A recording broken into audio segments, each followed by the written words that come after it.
आज फ्रायडे आहे, विकेंडचा वार ऑलरेडी तिकडे झालेला आहे. तिथला जे काही थोडंफार अपडेट्स आहेत ते आपण आता या व्हिडिओमध्ये सांगणार आहोत. झालेलं शूट असतं ते आपल्याला उद्या आणि परवा 2 भागांमध्ये दाखवण्यात येतं, शनिवारी आणि रविवारी. प्रणित मोरेबद्दल बोलायचं झालं, प्रणित मोरे बिग बॉसच्या घरामध्ये एंट्री झालेला आहे. तो परवाच घरामध्ये गेला आहे, परंतु आपल्याला कुठेही लाईव्ह फीडमध्ये वगैरे त्याला दाखवण्यात नाही आलेलं. परंतु काल त्याचा प्रोमो रिलीज झाला होता, तो तुम्ही बघितला पण असेल. प्रणित मोरेने घरामध्ये एंट्री केली आणि प्रणित मोरे शो ही घरामध्ये झालेला आहे, जो आजच्या एपिसोडमध्ये आपल्याला पाहायला मिळाला. तर विकेंडच्या वारचे काही अपडेट्स जर आपण बघितले तर सलमान खाननी सगळ्यांना पॉपकॉर्न खायला दिले आणि तानिया मित्तलचे काही बॅक बिचिंगचे व्हिडिओ दाखवले गेले, जे की अमाल अश्नूर असे सगळ्यांबद्दलचे तिचं जे मागेचं बोलणं होतं हे सगळ्यांना दाखवण्यात आलं. तानिया मित्तलचं जे सगळ्यांबद्दलचं मागे बोलणं आहे हे सगळ्यांना दाखवण्यात आलेलं आहे. त्यानंतर तानिया मित्तलला याच्याबद्दलही बोलण्यात आलं की अश्नूरला जे तिने बॉडी शेमिंग केलं होतं तर त्याबद्दल नीलमने तरी जाऊन अश्नूरला सॉरी म्हटलं, परंतु तानियाने कुठेही जाऊन तिला सॉरी वगैरे म्हटलं नाही. तर सलमान खाननी तिला विचारलं की तुला असं वाटत नाही आहे का की तू जे केलं आहे ते चुकीचं आहे. तर असे काही अपडेट्स आपल्याला जे आलेले आहेत ते आपण आत्ता डिस्कस करत आहोत. थोडंफार इकडे तिकडे असू शकतं, आपल्याला एपिसोडमध्ये ते पाहायला मिळेल. त्यानंतर सलमान खाननी गौरवला प्रेज केलं की ज्याप्रमाणे फरहानासमोर तू स्वतःला कंट्रोल केलंस ते खरंच वाखाणण्याजोगं होतं आणि ऑब्व्हियसली कुणी जर एखाद्याच्या करिअरवरती वगैरे जात असेल तर ते अत्यंत चुकीचं आहे. त्यानंतर सलमान भाऊने फरहानाला असंही म्हटलं, गौरव हा ह्यूज TV स्टार आहे, माझी स्वतःची आईसुद्धा त्याला ओळखते, मी सुद्धा ओळखतो, तुम्हा सगळ्यांना कोण ओळखतं ते सांग. पण कालच्या एपिसोड रिव्ह्यूमध्ये पण आपण बोललेलो आहोत की टॉप 3 जर काढायला गेलो घरामधल्या बिग बॉसच्या घरामधल्या एंट्रीच्या वेळची तर त्यामध्ये गौरव खन्ना हा डेफिनेटली टॉप 3मध्ये आहे. मी तर म्हणेन टॉप 1ला पण जाऊ शकतो तो एंट्रीच्या वेळची पॉप्युलॅरिटी जर काढायचं म्हटलं तर. बाकी तर घरामध्ये जेवढे पण गेले त्यांना काय सगळेच ओळखतात, सगळीच पब्लिक ओळखते असं होत नाही. त्यानंतर सलमान भाऊने मृदुल फरहानाचा जो क्लॅश झाला होता त्याच्याबद्दलही बोललं की तू जे मृदुलच्या फॅन्सबद्दल बोलली की डूब कर मर जाए ऐसे फॅन्स, त्यानंतर तर त्यांनी असं काय चुकीचं केलं आणि तू असे शब्द घरामध्ये वापरतेस, गंदे नाली का किडा, तुम्ही चप्पल से मारूंगी. तर तुला कसं बोलायचं हे शिकवलं नाही आहे का? सगळे फाईट करतात पण ही लेवल अनॲक्सेप्टेबल आहे असं फरहानाला बॅशिंग देण्यात आलं. ते गरजेचं होतं. कालच्या व्हिडिओमध्ये मी तुम्हाला सांगितलं होतं की ही कुठे ना कुठेतरी अनकंट्रोलेबल चाललेली आहे, हिला बोलणं गरजेचं आहे. याच्याही पुढे जाऊन तिला काही ना काहीतरी शिक्षा देणं गरजेचं आहे ॲक्च्युली बघायचं गेलं तर.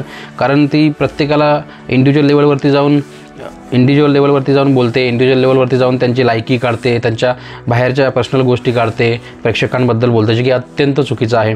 सलमान भाऊनी अभिषेकलाही छापलं की गौरवने जे डोअर ओपन जे ठेवलं होतं अभिषेकने ते बंद करायला सांगितलं तेव्हा जे त्यांचा थोडासा क्लॅश झाला होता त्यावरून की तू कुठल्या गोष्टीला ॲग्री का लगेच करत नाहीस, तुला प्रत्येक वेळी हट्टीपणाच करायचा असतो. घरामध्ये एक आजारी मुलगा आत्ताच गेला होता बाहेर आणि तू असं हट्टीपणा करतो एसीची हवा खाण्यासाठी वगैरे वगैरे. त्याला थोडंसं बॅशिंग देण्यात आलं. सलमान तानिया आणि फरहानावरती अपसेट झालेले दिसले, कारण त्याचं होतं की प्रणित मोरे हा घरामध्ये रिटर्न आला परंतु ह्या तानिया आणि फरहान दोघींनी त्याला काही वेलकम नाही केलं, काही रिॲक्ट केलं नाही, जे की कुठेतरी सलमान भाऊंना पण चुकीचं वाटलेलं आहे. हे कोणतं बिहेवियर आहे? आजारपणानंतर एखादा जर घरी रिटर्न येतो तुम्ही थोडासा तरी चांगुलपणा दाखवायला पाहिजे. उलट तुम्ही वरून असं बोलताय की अजून एक घरामध्ये ॲड झाला, तर ही कोणतं बिहेवियर आहे? असं थोडंसं बॅशिंग त्यांना देण्यात आलं.